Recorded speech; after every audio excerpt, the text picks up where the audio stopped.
got some things that you can do now to help make sure that you will have a smooth transition into retirement. And like it or not, we talk about it every week, it seems, Parker. We're talking about a budget, your lifestyle expense report. However you want to phrase it, we got to have it.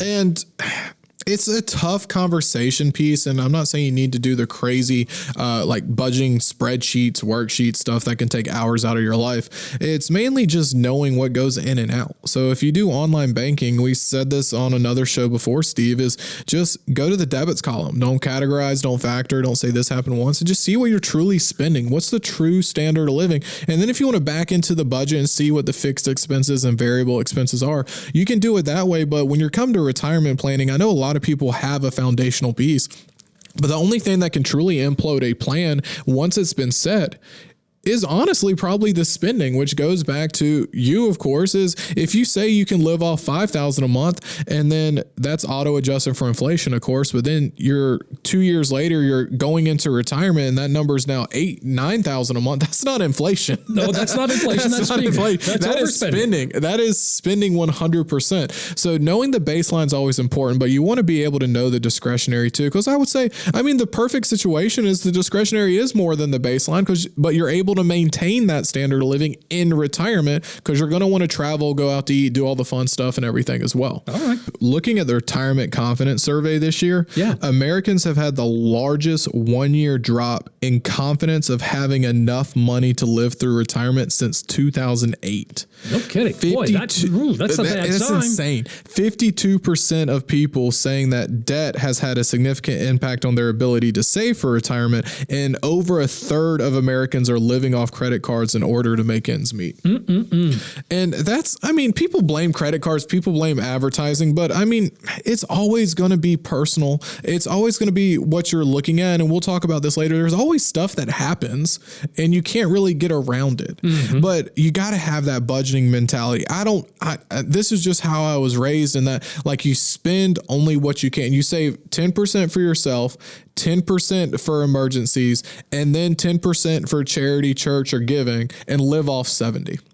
That's just where it was. And I know that is more of the what they always call the boomer mentality, but that's actually just good budgeting and good savings. Now, I know Dave Ramsey talks about it to the 10%, but the ideal goal is always to save more. So when you get a pay raise, you get an increase, the perfect situation would be putting that towards saving and still living off the baseline 70. Sure. That helps you buy a house, pay off debt quicker. That helps you buy big budget sheet items you want. That helps in case of emergencies like roofing, air conditioning, the stuff you can't help. And then that also helps retirement planning. Like you just said, auto deposits and auto savings are great, but a lot of people don't do it. And the biggest impact you can have is like going to a new company. They have a retirement plan. They're matching in that plan, and you're not even putting in that match. That's 100% loss on return on investment. Yeah. So you're losing that. So you're technically hurting yourself by just not doing that. And if you set it up immediately from day one, you're not going to have to back into it later. Interest rates have gone up in the housing market now, but they didn't for 30 years. Yeah. And we had people 8 years ago, they're like, well, I put every dollar towards paying off a house. And now we're getting to a retirement plan in their 50s. They have nothing saved. And I was like, I get that, but that's where a lot of people misunderstand a lot of the debt management conversation is, what was your interest rate on that house? 3%? Yeah. So you got a 3% return on your money over 30 years. A lot of people don't understand compounding, and they could have easily made, let's say low end 6 to 8%, even though we know the market did better over the last decade. But let's say they would have doubled the amount of money they have saved and still been able to pay off the house. Wow.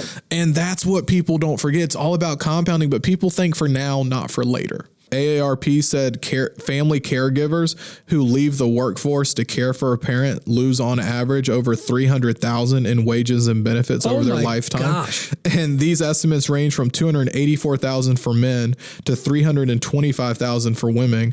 And this evidence suggests that a caregiver of aging parents in midlife may substantially increase women's risk of living in poverty in old age. Oh my gosh. It's natural to want to help your loved ones, but it is a balancing act because you don't want to always jeopardize your savings, your retirement for it. But they said 2 in 5 Americans have had to provide financial support to a family member just in the past year. And also on the other side of that, you always just got to make sure that you're able to take care of you, your family, your goals and objectives, but investing in you is also taking care of you.